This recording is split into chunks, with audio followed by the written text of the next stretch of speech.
Hey everybody, Wisconsin Shoe Guy here. This is my first unboxing for a brand called Cobbler Union. They're a brand out of Atlanta, Georgia. They're manufactured in Spain. Really very well known within the shoe circles as being fantastic quality. And I first heard about them from Sartorial Talks, and then the Shoe Enthusiast, which is another YouTube channel out there, which I respect, has also recommended them. So I've tried them out. I'm a fan. I think that they do pretty good work. I did some refinishing just in terms of polish in order to clean them up a little bit. So you'll see the pictures coming up here, as well as the pictures at the end are post-finish. So if you see some things that you don't like in terms of the leather, that's really just polish and was cleared up right away. But I wanted to make sure that I pointed that out for those watching. So anyway, and as always with my videos, I'm not compensated in any way by any of the makers. This is just my opinion. Take it for what it's worth. Thanks, everyone.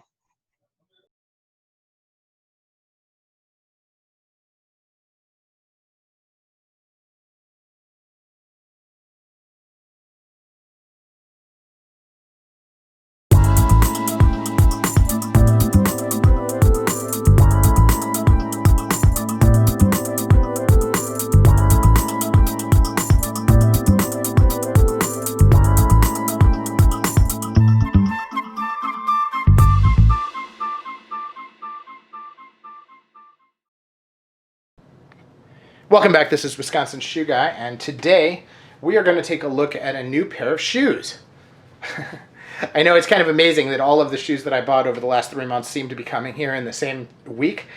So I've had a lot of unboxings, and I buy a lot of shoes, there's no question about it, but I don't usually buy quite this many, where I'll have 5 unboxings in 1 week. But I am excited about it, and I am excited to see these shoes. Now, if you look at this Shoebox Design, okay, those of you who have been in the industry for a while, you may recognize the overall design. Now the shoe box itself is different because of the coloring, but I would be remiss as a review if I do not point out that this shoebox design looks an awful lot like this shoebox design, which has a drawer.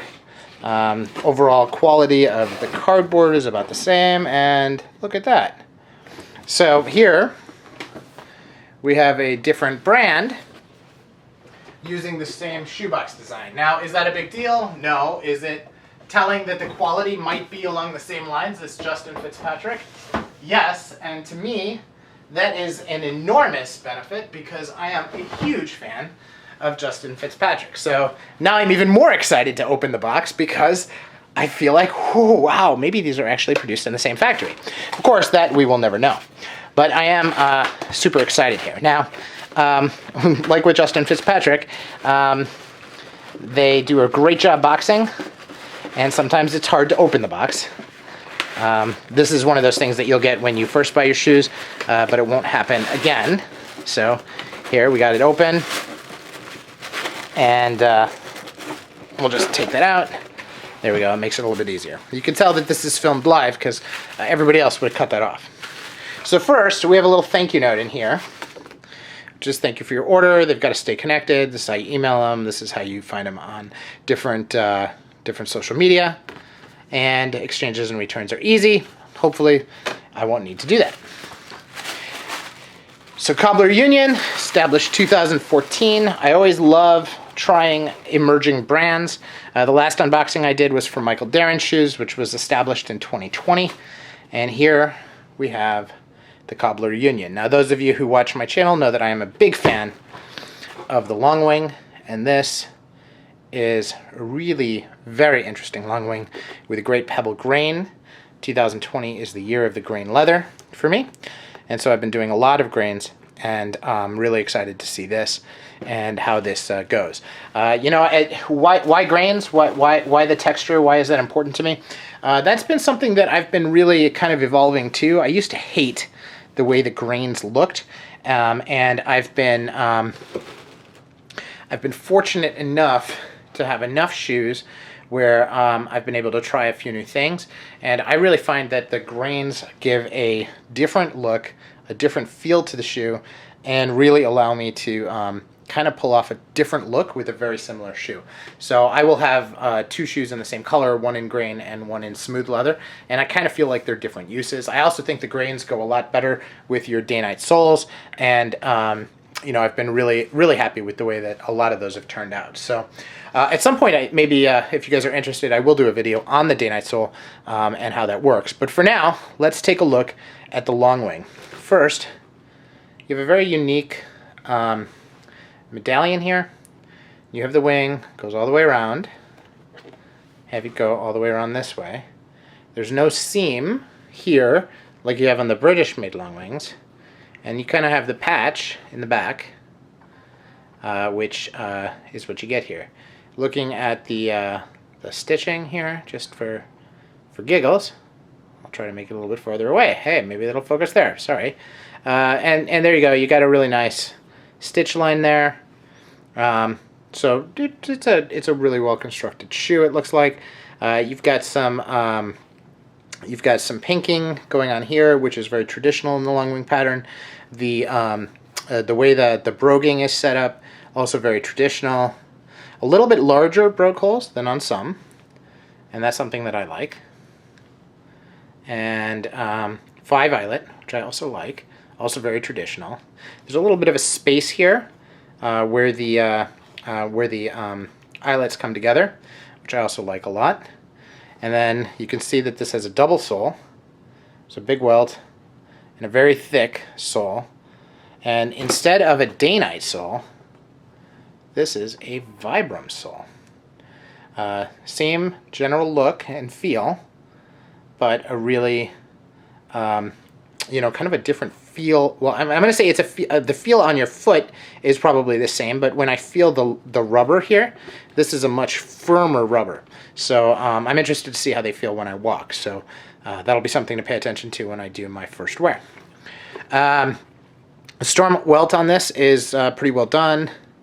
The quality of the stitching around the outside is good. You can see it's actually a high welt, which I think is pretty cool. And there's also, it almost looks like a Norwegian stitch going into the side here. Let me see whether or not I can get a better look at that, which is interesting. So it looks like you do have a stitch going along the side, as well as the stitch going into the welt. So these may actually be Norwegian construction, which is totally different from the other storm welts that I have. So pretty exciting there. I'm excited to learn more about that. I may write to them and ask before I publish the video. So now I did receive trees with these shoes. That was something that that I asked for. They don't normally come with trees, and they provided the split trees, which is always an interesting way of doing things. And I like having the trees by the maker. Now, their Cobbler Union is known for these foot pads, which are supposed to be very comfortable. So I'm excited to try that as well. So as we look at these shoes, you can see that there's a little bit of modeling on the toes where the finish is not quite the way I like it. So I'm going to spend some time doing that after I record the video, and I'll do a final picture at the front and at the back. These, my first wear, you know, these are really comfortable. The soles are exactly like I suggested. You can't tell any difference between day-night, but they definitely are firmer to the touch. And I've heard that Vibram wears longer than day-night does, which is nice. You can see that the rest of the shoes are just in fantastic shape. Really like them. Really like the look. It really solid. The one thing I will also notice is that the bluchers there is a space between the blucher and the actual long wing, and that is a really cool thing that I think is there so that you can tell that it is one piece, which I think is important. As we think about welts, we talked about earlier whether or not this is a Norwegian welt. It is not a Norwegian welt. This is a Goodyear welt that happens to have a pre-stitch on the storm welt. Here, as we look at some of these other shoes that I have in my collection, these are other Norwegian welts. The first and the third are from Paraboot and Bruno Magli, and these have looks like very similar stitching to what was on this one. But my understanding is that these may not actually be Norwegian welted. The second and the fourth are handmade ones by Paolo Scafora and Heinrich Zinkelacker. This is more of a Geusser welt, and that braiding actually attaches the shoe to the to the welt, which is then attached to the sole. So different construction. Just to be fair about it, here are some other storm welts. These storm welts, you can see, don't have that stitching at all. So that stitching is not always the case. And then off to the right, I included an example that is not storm welted, but is the same design, just for comparison.